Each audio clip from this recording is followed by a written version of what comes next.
गझल फुलांचं ऋतुसत्य एपिसोड 27.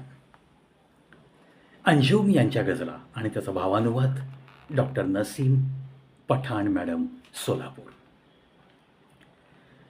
तुझे न ऐसे मेरी राह से बिछड़ना था, तेरा प्यार ये तो मेरे उम्र भर का सौदा था. तेरा प्यार ये तो मेरी उम्र भर का सौदा था, तुझे न राह से मेरी ऐसे बिछड़ना था. तमाम उम्र जिसे मैं अपना समझता रहा, तमाम उम्र जिसे मैं अपना समझता रहा, खुला ये भेद कि वो तो सिर्फ एक धोखा था. खुला ये भेद कि वो तो सिर्फ एक धोखा था. मेरे ही सामने वो गैर बन के बैठा था, मेरे ही सामने वो गैर बन के बैठा था. ये हादसा भी इसी दिल के साथ न जाने क्यों होना था. ये हादसा भी इसी दिल के साथ न जाने क्यों होना था. मैं तो उसकी मोहब्बत में बस बंदगी करता रहा, मैं तो उसकी मोहब्बत में बस बंदगी करता रहा. वो देवता तो न था, फिर देवता सा था. वो देवता तो न था, फिर देवता सा था.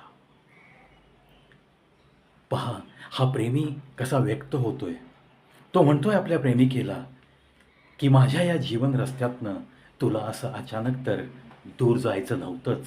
कारण कारण काय, तर तुझं आणि माझं प्रेम हे काही असं क्षणभंगूर नव्हतं.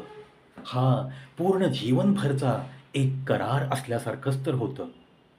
तरी पण तू गेलीस. पुढे जाऊन हा म्हणतो की तुझी आणि माझी ही प्रेम कहाणी मला खूप अशी सच्ची वाटली होती. आणि या प्रेमामध्ये मी तर तुला सर्वस्व मानत होतो, अगदी सर्वस्व. तुझ्या व्यतिरिक्त माझं या जीवनामध्ये, या जगामध्ये कोणीही इतकं प्रेमाचं नाही असं मानतच मी आपला चालत होतो. पण का कुणास ठाऊक, तू गेल्यानंतर मला आज भास होतंय, मला आज जाणवतंय की अरे, हे सगळं आपण जे समजत होतो ना, तो एक फक्त धोका होता. धोका होता, बाकी काही नाही. काही झालं तरी मी आपला या प्रेमामध्ये इतका वेडा झालो होतो की मी तुझीच फक्त भक्ती करायला लागलो होतो. फक्त तू आणि तू, तुझंच नाव, तुझीच आठवण आणि ओठावरती तुझंच हे जीवन गाणं गात गात मी जगत होतो. तसं पाहिलं तर प्रेमामधली ही भक्ती खूपच उच्च कोटीची होती. आणि इतकी भक्ती करून सुद्धा तुला मी देवाप्रमाणे मानलं. तू देव नव्हतीस, सगळं मला कळत होतं. तरी पण तुला मी देवासमान मानत, तुझीच भक्ती करत आणि फक्त तुझ्यावरच प्रेम करत करत मी आपला जगत होतो. म्हणून तो विभळतोय की तुझे मेरी राह से ऐसे बिछड़ना न था, तेरा मेरा प्यार तो एक उम्र भर का सौदा था, एक उम्र भर का सौदा था. मला असं वाटलं होतं की तू मला मिळालीस, तुझं प्रेम मिळालं आणि अफाट प्रेम दिलंस तू. खूप खूप मनापासून तू प्रेम करायचीस. आणि त्यामुळं मला असं कधीच वाटलं नाही की या जीवन रस्त्यात कधीतरी तुला असंच माझा हात सोडून जावं लागेल. कारण आपण ज्या अनाभाका घेतल्या होत्या त्या आपण पूर्ण जीवनभर, हा मानवी जन्म संपेपर्यंत, या मानवी जन्माच्या शेवटच्या श्वासापर्यंत आपण एकमेकांना साथ द्यायची, असाच काहीतरी अगदी करार केलेला होता ना आपण. पहा, या शायरचं दुःख, या प्रेमीचं दुःख, त्याची प्रेमिका त्याला ह्या विरहाच्या समुद्रात ढकलून निघून जाते आणि त्यानंतर मग त्याच्यावर काय प्रसंग येतात, तो कसा जगतो. अर्थातच असं हे विव्हळणं अंजुम सरांच्या या लेखणीमधून अतिशय सुंदररित्या कागदावर अवतरलं. आणि मग गझल फुलांचं ऋतुसत्य या पुस्तकाद्वारे डॉक्टर नसीम पठाण मॅडम यांनी हा भावानुवाद केला, त्यांच्या परवानगीने केला. आणि अर्थातच हे गझल फुलांचं ऋतुसत्य हा segment doctor Naseem Pathan madam यांच्या परवानगीने मी माझ्या चॅनलवर सुरू केला. आणि मित्रांनो, आत्तापर्यंत 26 एपिसोड आपण पूर्ण केले. अशाच पद्धतीने की गझलच्या काही ओळी आणि त्यांचा नंतर मराठीमध्ये भावानुवाद, त्याच्या जो काही एक गर्भितार्थ आहे त्या अर्थापर्यंत डॉक्टर नसीम पठाण मॅडम तर पोहोचल्याच आहेत. आणि प्लस त्याच्यातून अजून काही मला जर गवसलं तर तेही मी तुमच्या कानापर्यंत पोहोचवण्याचा, मनापर्यंत पोहोचवण्याचा आटोकाट प्रयत्न करतो आहे. गझल फुलांचं ऋतुसत्व या एपिसोडला तुम्ही आत्तापर्यंत खूप छान रिस्पॉन्स दिला आहे.